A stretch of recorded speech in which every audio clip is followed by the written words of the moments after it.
So this video is going to cover our infectious neurological conditions and other neurologic conditions, and this is when they all start to blend in together. They all have a lot of very similar presenting symptoms, and what the docs have to do is do what's called a differential diagnosis, and by using various neurologic tests and specialized tests, they can start to rule in, rule out various different disease processes until they can hopefully zero in on what the problem really is. So these are really hard to kind of keep track of unless you focus on what is different about each of these conditions. And that's what I'll be kind of emphasizing when I talk about them. And that's really the only best way to remember which is which when you're talking about a lot of these similar sounding neurologic conditions. So the first two that we're going to talk about are infectious conditions, meningitis and encephalitis. So meningitis is an inflammation of the meninges, those layers that surround the brain and the spinal cord, and keep the CSF flowing where it's supposed to. There are two types of meningitis. There is viral meningitis, which is otherwise called sometimes aseptic meningitis. That's the most common, and it's what they call self-limiting. There's really not a whole lot we can do for them other than treat the symptoms, like the headaches and the photophobia and that sort of thing. And the patient eventually recovers. The one that we really worry about is bacterial, which is a medical emergency with about a 25% mortality rate. Meningococcal is the most common, that's spread by saliva and droplets, so that highly, highly contagious. People that live in enclosed areas like college dorms, prisons, communes, daycare centers, military barracks, any place where people are close proximity to each other, this can spread like wildfire. And that's why vaccinations are so important when people are going into those types of environments. The signs and symptoms of both of these types of meningitis are the restlessness, agitation, headaches, nausea, vomiting, high fevers, photophobia. They can develop increased intracranial pressure, so you're going to look for those cardinal signs of increased ICP. And worst case scenario, they start to develop seizures. Some of the tests that we can do to check for meningeal irritation are check for nuchal rigidity, which is pain and stiff neck. You can have Kernig's and or Brodzinski's sign. Both of those are, you start off kind of very similar. There's a video that I have linked here, as well as we'll view the video in class and talk about the two different types. What I recommend is you learn one of them really, really well, either Kernig's or Brodzinski's. So if you see it in practice or you see it on an NCLEX question, you'll know it's either the one you learned really well or the other one. Really the best way. And we'll go over that a lot more in class, but it's described in your notes pages on this PowerPoint. Some of the diagnostic tests that we do for meningitis, we do a lumbar puncture and we take a CSF sample. Almost immediately we can tell if it's viral or bacterial, because if it's viral, the CSF will still be clear. If it's bacterial, it'll be cloudy because there'll be all kinds of infectious material and white blood cells and proteins and that sort of thing that make the CSF cloudy. CAT scans, various labs, CBCs to check our white blood cells to see if we have an infection brewing, electrolytes, and that sort of thing. Our treatments are going to be broad spectrum antibiotics until we identify the causative organism, and then organism specific antibiotics. We can give mannitol, that osmotic diuretic that helps to reduce cerebral edema, anti-epileptic drugs to prevent seizures, steroids to reduce inflammation. Again, if it's viral, we're basically going to send them home with a prescription for pain meds and hopefully let that kind of run its course over a week or two. Encephalitis is inflammation of the brain and the meninges surrounding the brain. And it can cause actual death and necrosis of brain cells and demyelination of the cerebral cortex. So it's very, very dangerous and potentially lethal. The most common cause for encephalitis is viral. Um, and there are ways that it can be transmitted either through insect bites like mosquitoes and ticks. So we can look at West Nile, Lyme disease, triple E, Eastern equine encephalitis, or we can get encephalitis from what they call enteroviruses, which are viruses which get into our digestive system, and that could be polio, um, caused encephalitis when polio was a problem back in the 1950s and earlier. Herpes zoster, shingles, can cause encephalitis, mumps, and chickenpox. And that's why our vaccines are so important to prevent these potentially lethal complications. Many of their signs and symptoms for encephalitis kind of mimic what we see with meningitis: the stiff neck, the fever, the nausea, vomiting, photophobia, and really, the best cure for encephalitis is prevention, being aware of your environment, knowing what potential risks there are. We know in New England that Lyme disease is a serious risk, so we should always be checking for ticks and wearing long clothing to cover our arms and legs when we are outside in areas that can lead to encephalitis. So, multiple sclerosis. So, we're going to start talking about what some of the etiologies are, what are the risk factors for these diseases, what are some disease specific signs and symptoms, that sort of thing, so we can do our differential diagnosis. So, this is an autoimmune inflammatory disease that damages the myelin sheath. So, that's one of the key factors. It damages the myelin sheath and it damages both sensory and motor nerves, which makes it different from another process that we're going to talk about, amyotrophic lateral sclerosis, which only impacts motor nerves. The cause is unknown, but it's thought to be triggered by viruses or environmental factors. We really don't know, but we do know that the typical onset of age is about age 20 to 40. Women are 2 to 3 times more likely. If you have a first degree relative, you are more at risk. There might be some genetic links, but we haven't really identified them. And the signs and symptoms are various changes in motor skills and sensory skills based on which nerves are impacted. So some patients may present with blurred vision, others may have bladder incontinence, others may have double vision, balance issues, unsteady gait. So they all kind of sound very much like a lot of other signs and symptoms. So we have to be very specific with our diagnostics.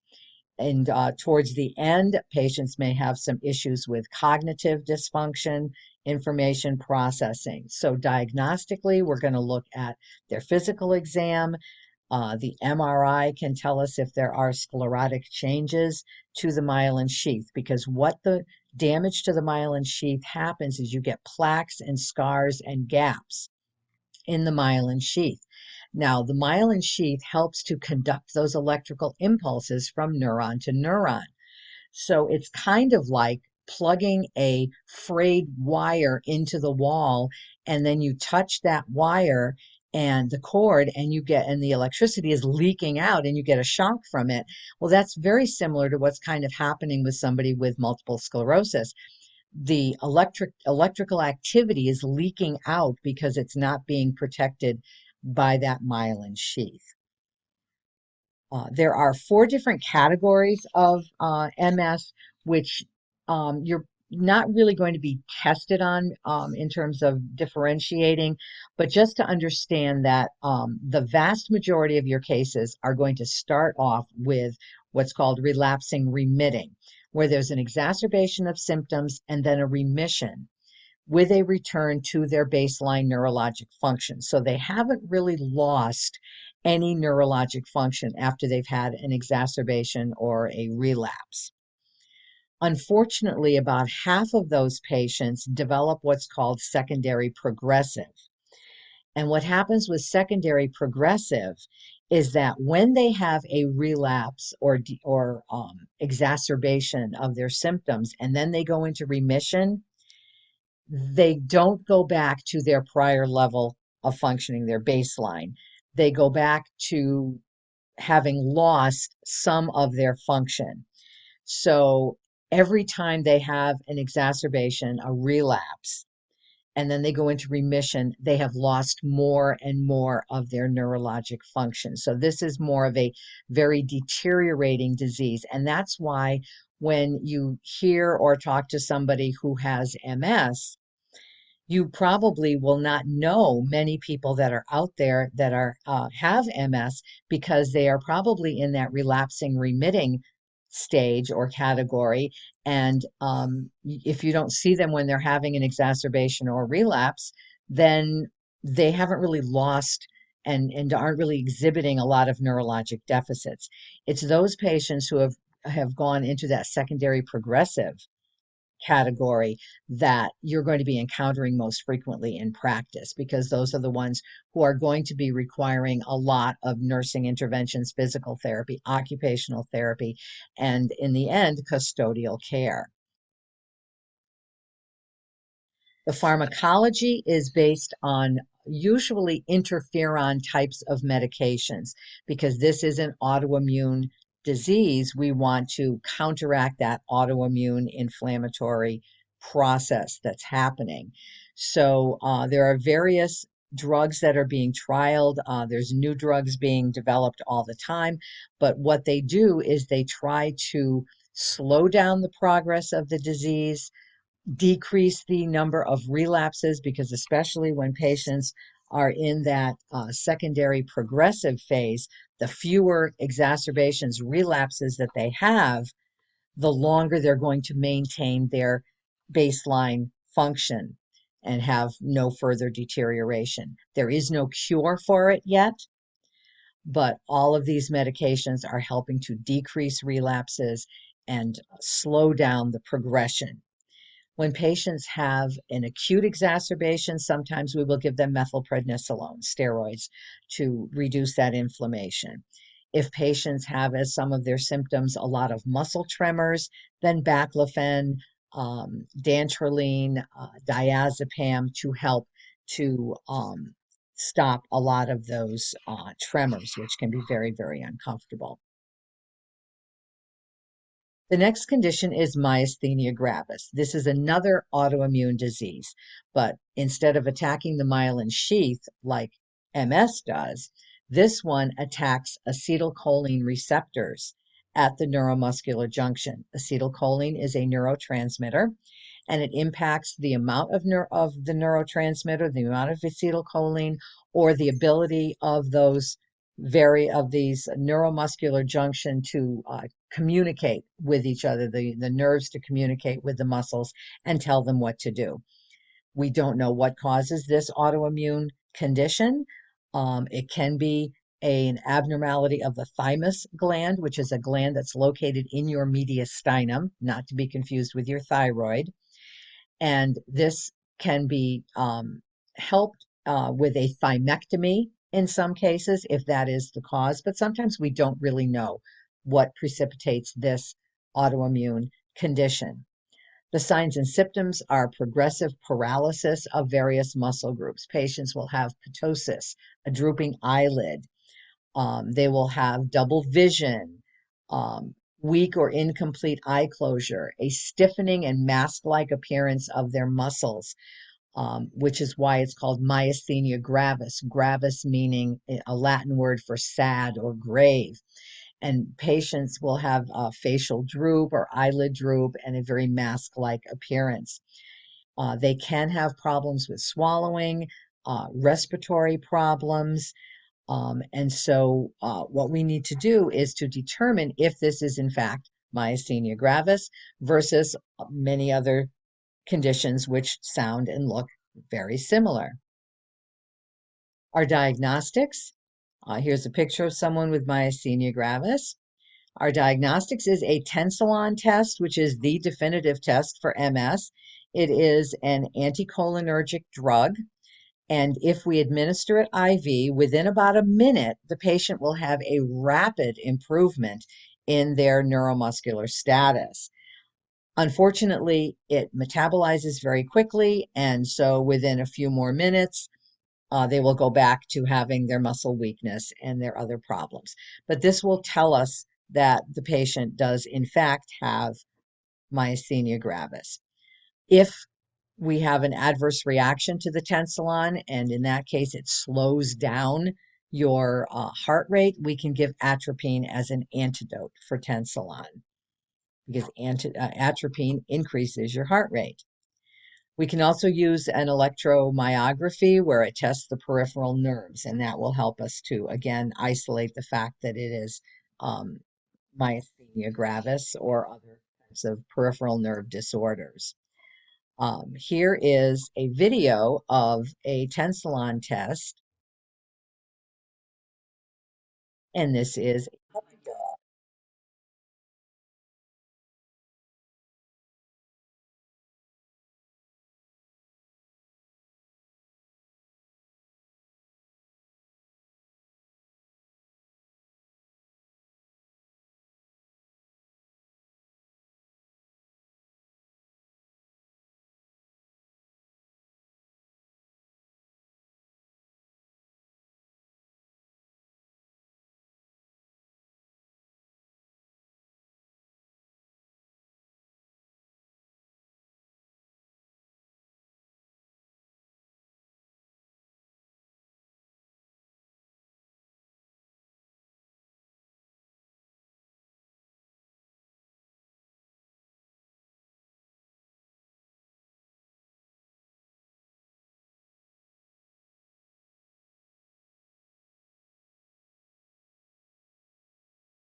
So that was a positive tensilon test.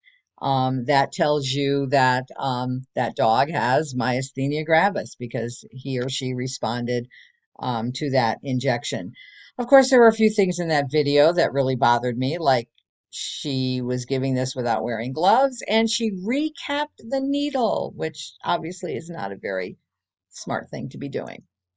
Our treatments for myasthenia gravis, we give anticholinesterase or cholinergic drugs, those drugs that mimic the action of acetylcholine. Pyridostigmine, Mestinon is one of them. It's an oral medication. We recommend that the patient take it maybe about a half hour or so before meals, so that helps to strengthen their muscle tone and enables them to chew and swallow and not have problems with choking. There are steroids or chemotherapeutic agents that they can use, or something called plasmapheresis, which where they take out almost like a dialysis, where they remove blood and they remove the autoantibodies that are in the blood and then infuse it back into the patient. So plasmapheresis can be done, or they can do a thymectomy and remove the thymus gland. There are two crises in myasthenia gravis that you do need to know about. There is the myasthenic crisis and the cholinergic crisis. So, a myasthenic crisis is where the patient is not getting enough of their medication or they're no longer responding to the current dose. And so they're experiencing those same symptoms that they were experiencing when they were first diagnosed with MG. We give them a tensilon test because sometimes the signs and symptoms of both of these will be very similar in the early stages. So we can figure out what type of crisis they're in very quickly by doing a tensilon test. If they are in myasthenic crisis, they're going to have a positive tensilon test, which means that they're going to have a vast improvement in their muscle tone. And so we know, okay, we need more cholinergic drugs. So we increase their meds. Specific signs and symptoms of myasthenic crisis are increased pulse, increased respiratory rate, and increased blood pressure. Now, if they are in cholinergic crisis, the cause of that is too much of their cholinergic med. So what we have to do is to determine if they are in cholinergic crisis. We can do a tensilon test. If they get worse, it means they're in cholinergic crisis because they've already got too much cholinergic drug in them, and now we're giving them more, so their symptoms are getting worse.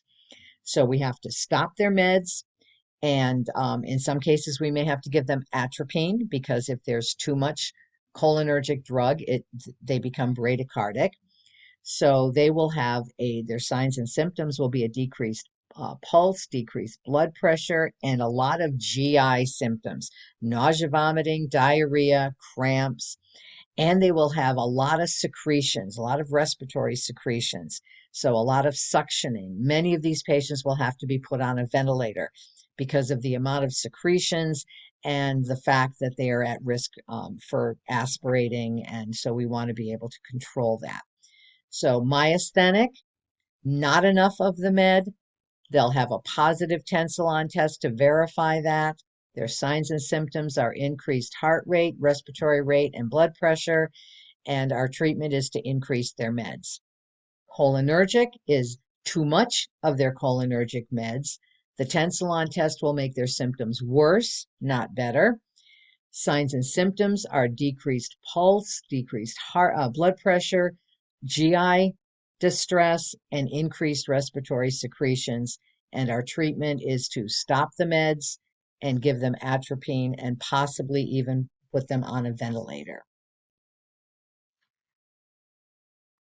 Guillain-Barre syndrome, another autoimmune condition causing demyelination of the nerves and degeneration of the nerves. This often occurs and is triggered about 1 to 3 weeks after the patient has had some sort of upper respiratory or GI bug. So they had the flu of some sort. And they start off with numbness and tingling in their toes, and they gradually become paralyzed, but it works up their body in an ascending manner, up from the toes, through the legs, up to the torso, and eventually it paralyzes their respiratory muscles.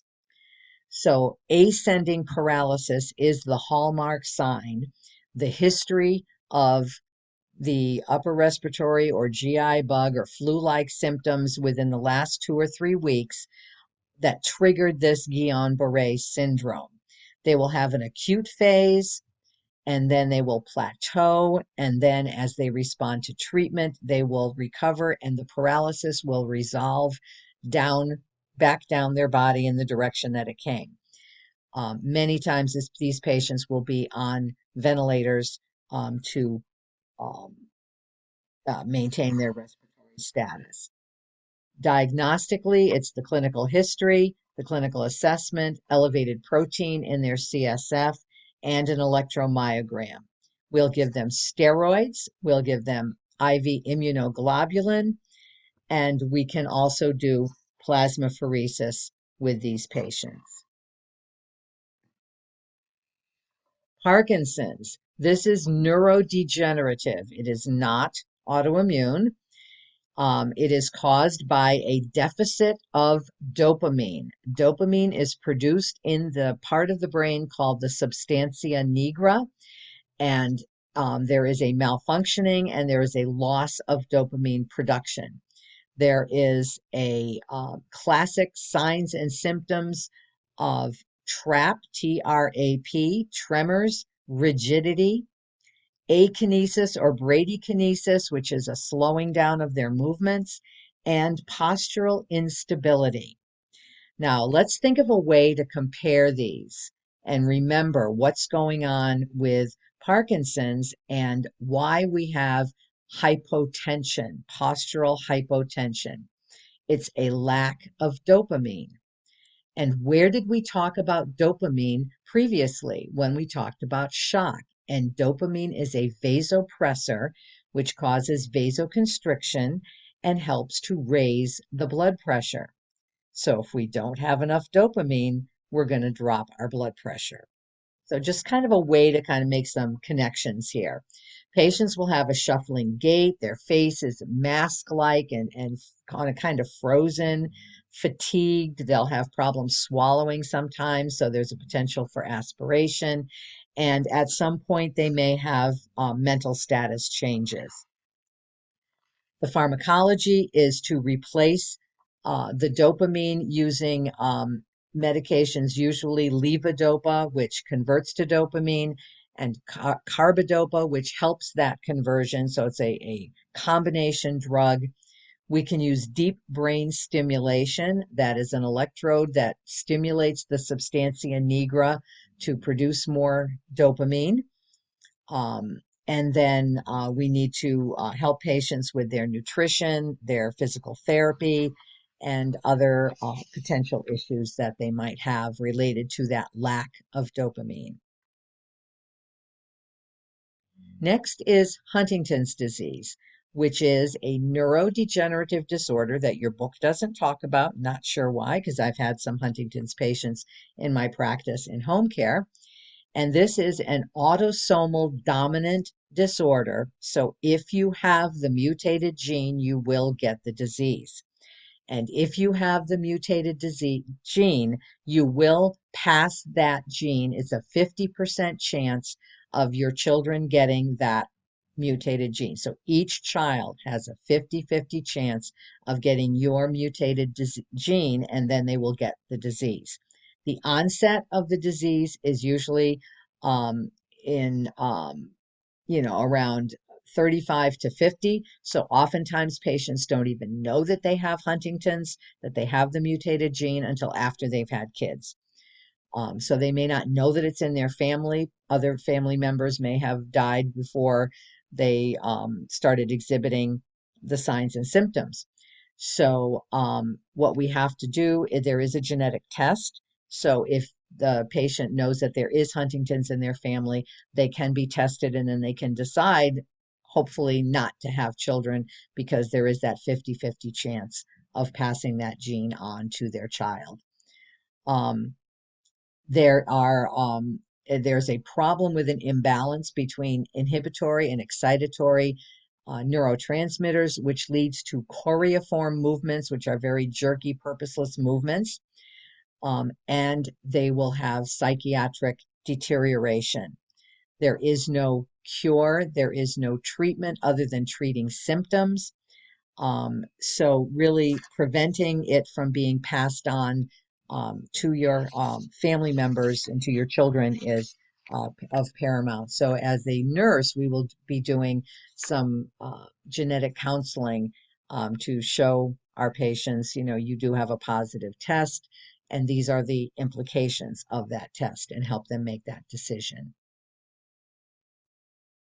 And finally, we have ALS, amyotrophic lateral sclerosis, otherwise known as Lou Gehrig's disease. And ironically, I have heard that there's a possibility that he did not have amyotrophic lateral sclerosis, but he had some other motor neuron condition, which is kind of ironic.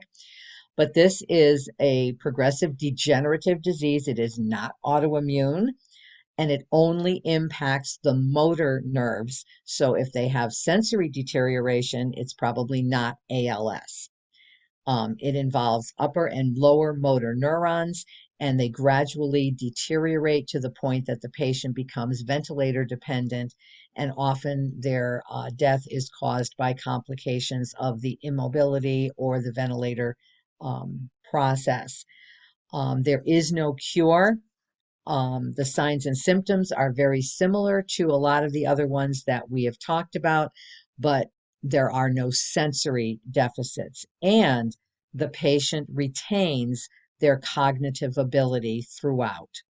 So they are gradually being paralyzed, but maintain their cognitive function.